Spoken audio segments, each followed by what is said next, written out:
ৰাম ৰাম বহুদূৰ একেশ্বৰে বহিলিবি মান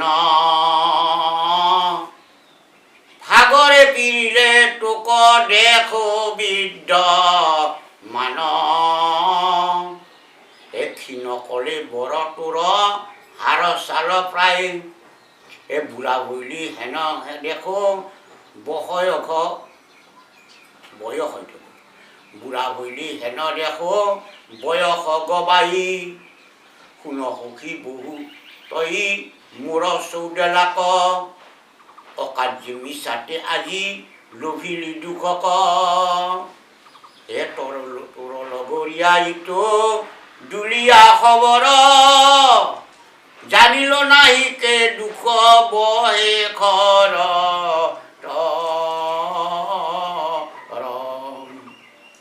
আমাৰ অধ্যায়টোৰ আধ্যাত্মিক তত্ত্বমৰ্মখানি আলোচনা আৰু হৃদয়ংগম কৰবাৰ সময় আহি পৰিছে। এই ওপৰৰ বাক্যটোৰ পৰা এতিয়া আমাৰ গাত ভাঙা কিছুমান কথা আহিব, তো অলপ সাৱধান হ'ব লাগিব। আৰম্ভণিতে কৈছে বহুদূৰ একেশ্বৰে বহিলি বিমান, হে দুলীয়া তই অকলে বহুদূৰ ভাৰ বুলি নহয়, ঠাট্টা কৰি গৈছে। তোৰ ভাগৰে ধৰছি, খুব দুখ পাইছা নহয়, তই ভাগত ধৰছি ক্ষীণ গতত মানে তাৰ কলেবৰ মানে শৰীৰটো মস্ত শৰীৰ, বৃহৎ শৰীৰ, ডাঙৰ দীঘল, ঠাট্টা কৰি গৈছি। তোৰ ক্ষীণ কলেবৰ নহয় না, দুখ পাবিয়ে দে, তো হাড় চাল লাগছি তো শৰীৰত, তাতে আৰু তই বুঢ়াও হলি। শুনকি বহ তই মোৰ চৌদলাক অকাৰ্য মিছাতে আজি লভিলি দুখক। হে সখী, হে বান্ধৱ, ৰাজাই সখী বুলি সম্বোধন কৰি কৈছে যে তই আজি মোৰ এই চৌদলাখন বৈ পেলাই বৰ দুখ পালি, তক মই মিছাই দুখ দিলোঁ।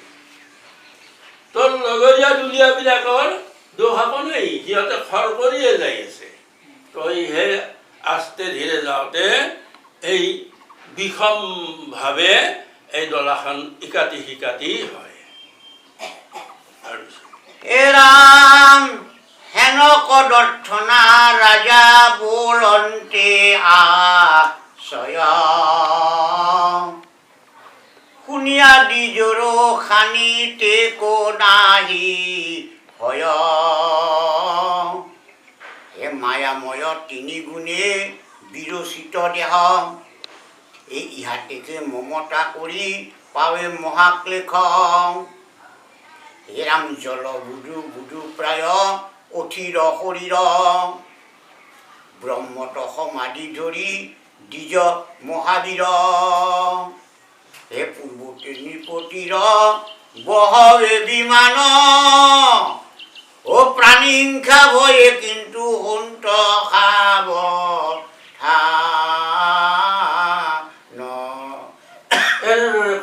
অকৰ্থনা মানে উপাৰম্ভ মানে এইটো আমাৰ কি বুলি কয়, ঠাট্টা বিদ্ৰূপ কৰি পেলাই ৰাজাই কৈ আছে এই মানে জ্বৰ ভাৰত। তো কিন্তু কোৱা সত্ত্বেও জ্বৰ ভাৰতৰ কিন্তু অলপো বিচলিত হোৱা নাই, ভয়ৰ পৰা কাৰণে। মায়াময় তিনি গুণে বিৰচিত দেহ, ইহাতে মমতা কৰি পাৱে মহাক্লেশ। দেহ তত্ত্বত কথাবিলাক আহি আছে। আমাৰ দেহ, আমাৰ শৰীৰটো তো মায়াময় বুলি কৈছে, মায়াৰে আৱৰা, বিষয়বোৰ মায়া। আমি সেই বিষয়ত ৰতিগচি কৰি থাকোঁ। আমাৰ যিবিলাক ইন্দ্ৰিয় আছে, তো ইন্দ্ৰিয়বিলাকে আমাক প্ৰৰোচিত কৰে, ইন্দ্ৰিয়বিলাকক প্ৰৰোচিত কৰে মনে। তো মনৰ প্ৰৰোচনাত ইন্দ্ৰিয়বিলাকৰ কাৰ্যদক্ষতাক তো মায়াৰ বশত পৰি পেলাই আমাৰ দেহটোই নানা ক্লেশ মানে দুখ পায়। জল বুধ বুধ প্ৰায় অধীৰ শৰীৰ ব্ৰহ্মত সমৰি ধৰি দ্বিজ মহাবীৰটো জ্বৰ ঘৰত কথা কৈছে। উদাহৰণ দিছে, অলপ দ পানীত ধীৰ স্থিৰ পানী হৈ আছে, তাত পুতুংকে এটা যদি কিবা টকা বিপাৰ দিয়ে নহওক, ভিতৰৰ পৰা কিবা আহি যেতিয়া উঠে ওপৰলৈকে ঢৌ উঠাৰ দৰে উঠি বাগৰি যায়। আমি দেখিছোঁ নহয় এনেকুৱা, এইটো বুট বুট বুলি কৈছে। আমাৰ শৰীৰটোও তেনেকুৱা, ধীৰে আছে আছে আছে, অকস্মাতে কিবা হয়। তো কিন্তু এই মহাধীৰ অৰ্থাৎ ধীৰ স্থিৰ সুস্থিৰ এই জ্বৰ ঘৰত সি হ'ল পৰম বৈষ্ণৱ বুলি আগে কোৱা হৈছে।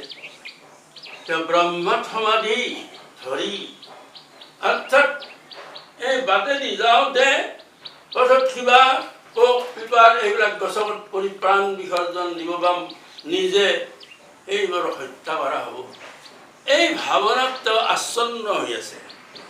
আৰু তাৰ পৰা বিৰত হ'বৰ কাৰণে তেওঁ সদায় চেষ্টা কৰে।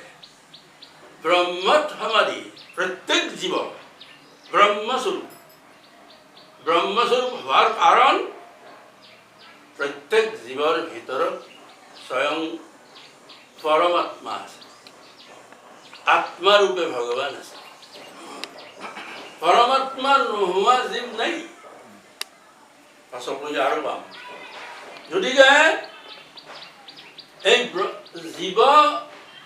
জীৱক মই গছকি মাৰা মানে মই ব্ৰহ্মক বধ কৰা হ'ব। সেইকাৰণে সমাধি ধৰি অৰ্থাৎ মৌন ব্ৰত ধৰি একান্তভাৱে ঈশ্বৰক ভাবি ঈশ্বৰৰ ওচৰত সকলো সমৰ্পণ কৰি, হে প্ৰভু, যাতে মোৰ দোষ নধৰা, কৰ্তব্য সম্পাদন কৰিবলৈ যাওঁতে ক'ৰবাত মোৰ কিবা দুৰ্ঘটনা হ'ব পাৰে, এই ধৰণে ভাবি চিন্তি যাই আছে। তাৰপিছত ভাবি পূৰ্বৱতে আগৰ দৰে আৰু পুনৰ গৈ পেলাই ডলা বাবলৈ আৰম্ভ কৰিলে। এ ৰাম ৰাম পুনৰপি কাটি হৈ দেখিবি বা ক্ৰোধে ৰহুগণ ৰাজা বোলে ব্ৰাহ্মণ কিয় ওৰে জীৱন্ততে শৈলী মৰা প্ৰায় পদৰ্থ মোৰ আজ্ঞা লংঘী সমুদায় হেৰাম তৈ প্ৰমত্তৰ আবিৰ কৰ প্ৰায়চিত্ত যেন আৰ বন্দী মাৰ নখাই পৃথিৱীত হে দণ্ডী প্ৰাণী যেন আন প্ৰাণীক শিকাৱে ও তোক আজি শিক্ষা দিবে লাগে হে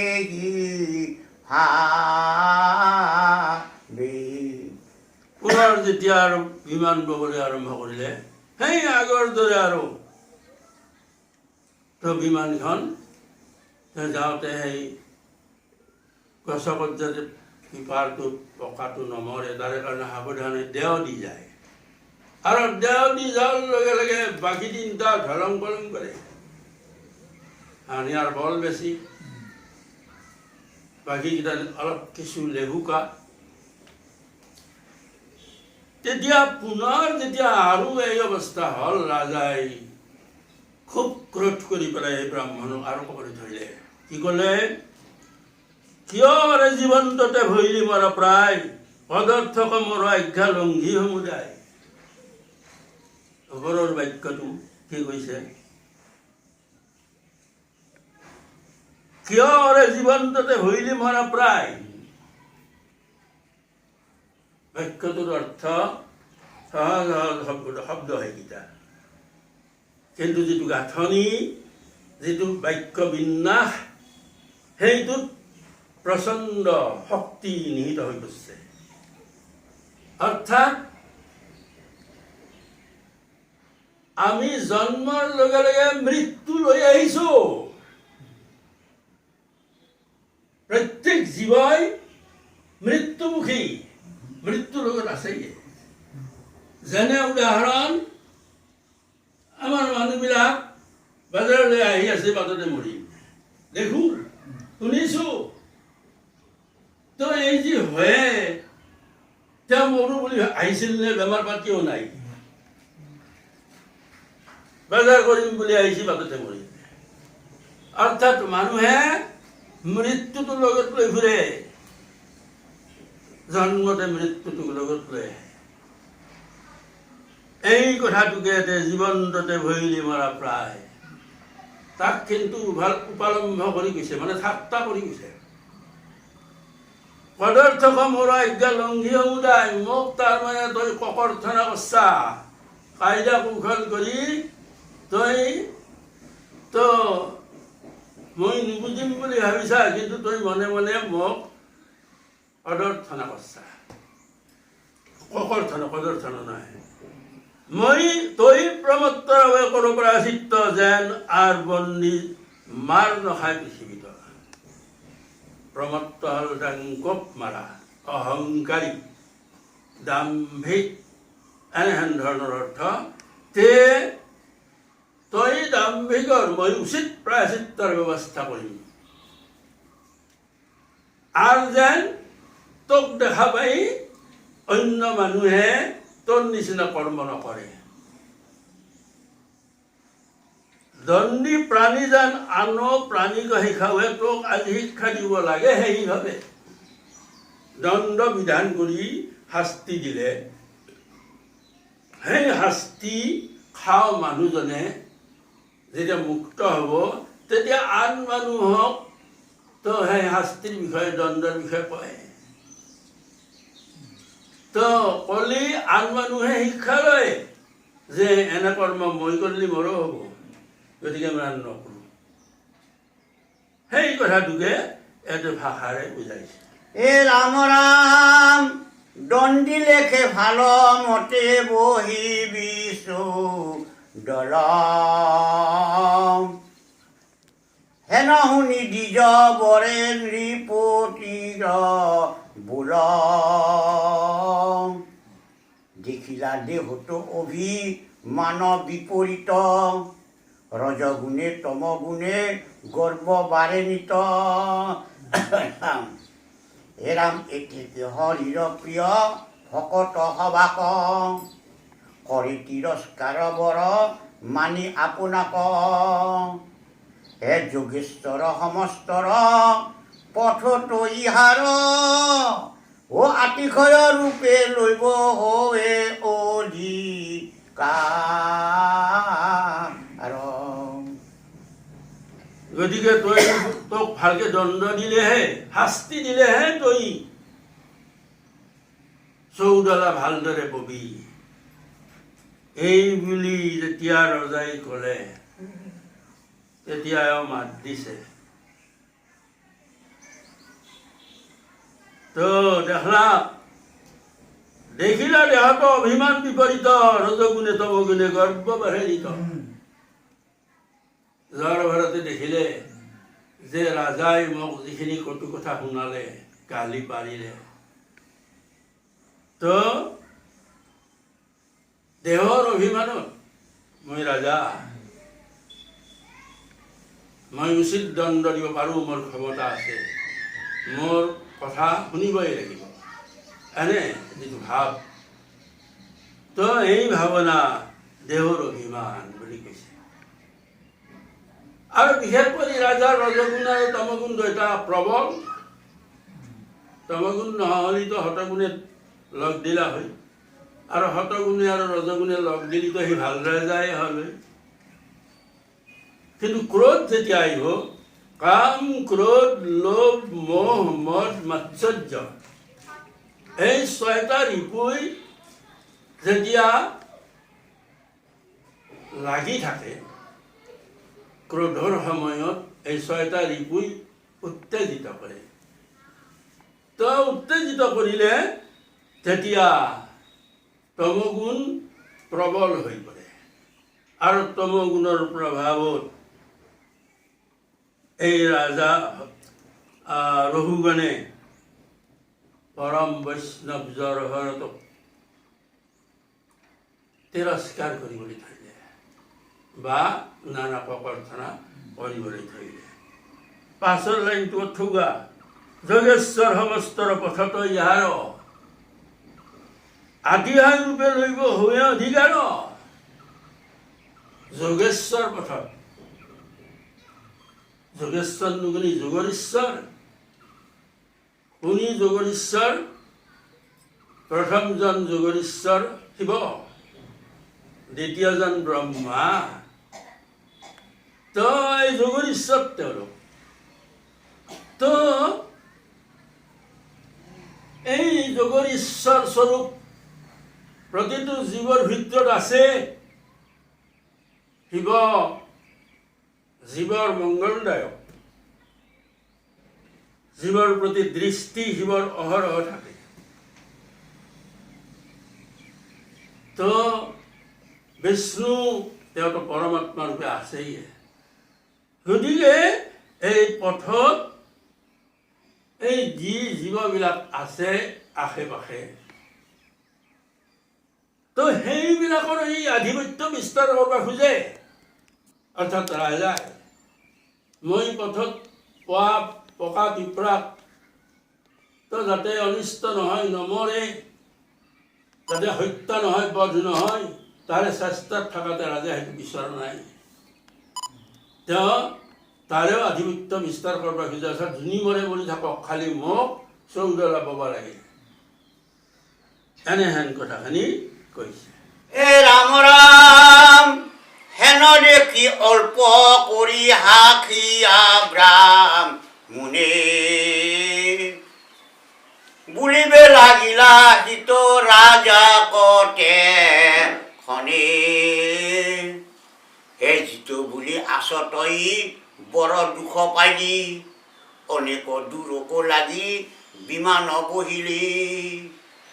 হেৰাম ক্ষীণ কলে বৰ দেখো বুঢ়া সময়ত, বহয় অনেক বেলি অকলে দুখত। হে আন লগৰীয়া তৰ নপাৱে ভাগৰ,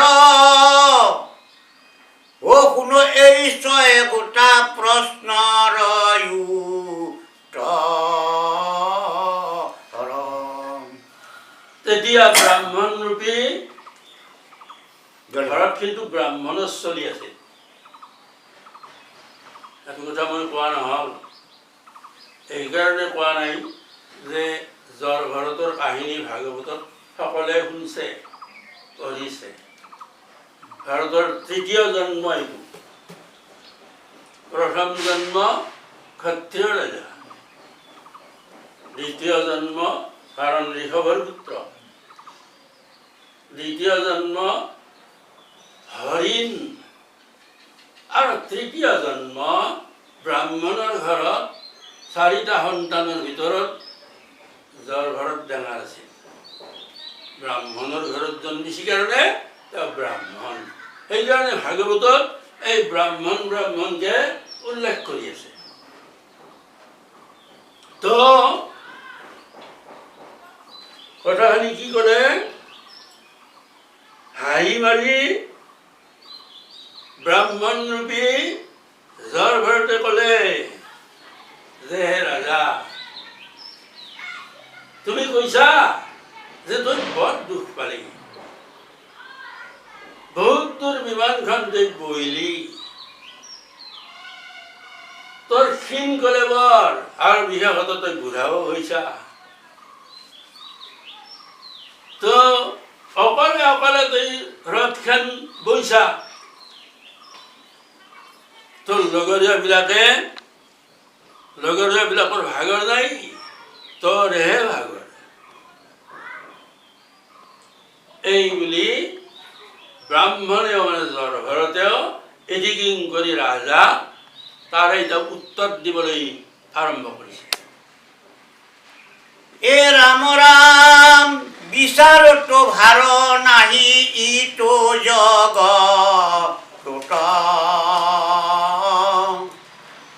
এতেকে ভাগৰ কৈতো আশ্ৰয় ব্ৰহ্মত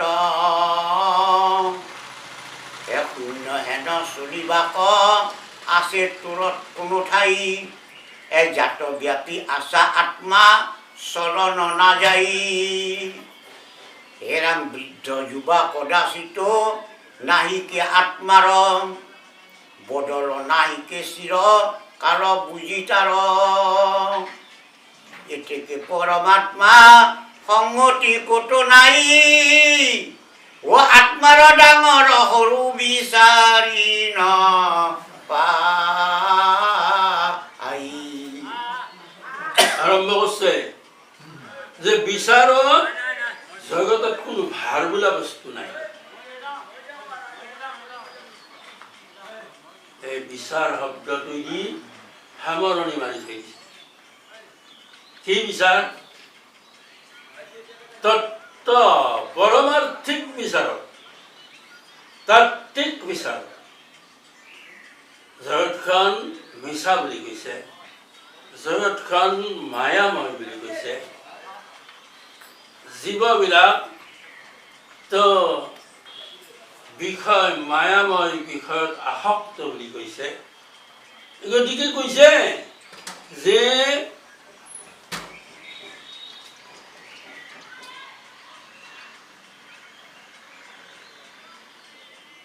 বৃদ্ধ যুৱা কদাচিত নাহিকে আত্মাৰ বিচাৰত বিচাৰত ভাৰ নাহি ইটো বিচাৰত ইটো ব্ৰহ্মত তে ব্ৰহ্মত ভাৰ বোলা বস্তু নাই ব্ৰহ্ম বুলি ক'লে আত্মা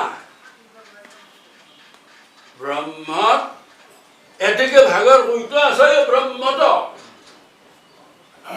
তে ব্ৰহ্ম এটা সূক্ষ্ম পদাৰ্থ সদৃশ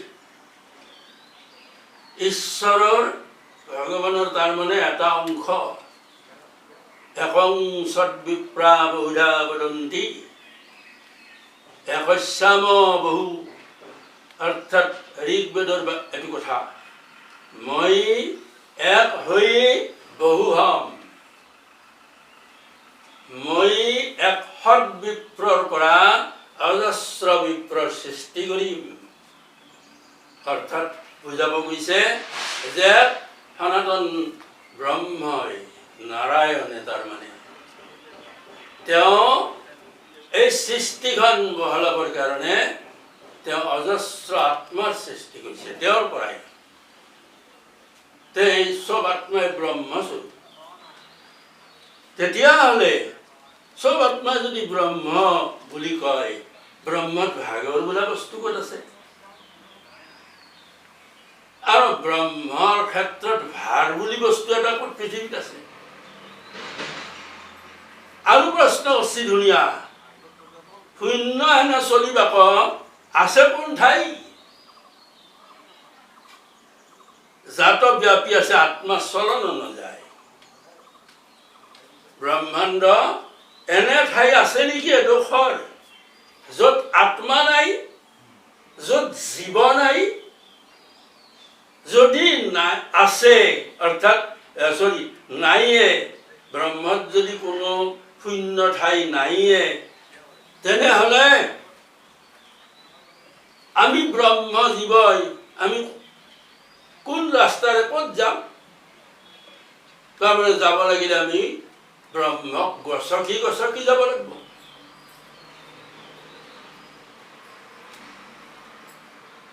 গতিকে শূন্য হেন চলিবাক আছে পন্থাই জাত ব্যাপী আছে আত্মা চলন নাযায় সমস্ত জগত ব্ৰহ্মাণ্ড আত্মাৰে ব্যক্ত হৈ আছে পৰিবেষ্টিত হৈ আছে যোৱাৰ জেগা নাই পথত আত্মাৰূপী ব্ৰহ্ম অজস্ৰ অহা যোৱা কৰি আছে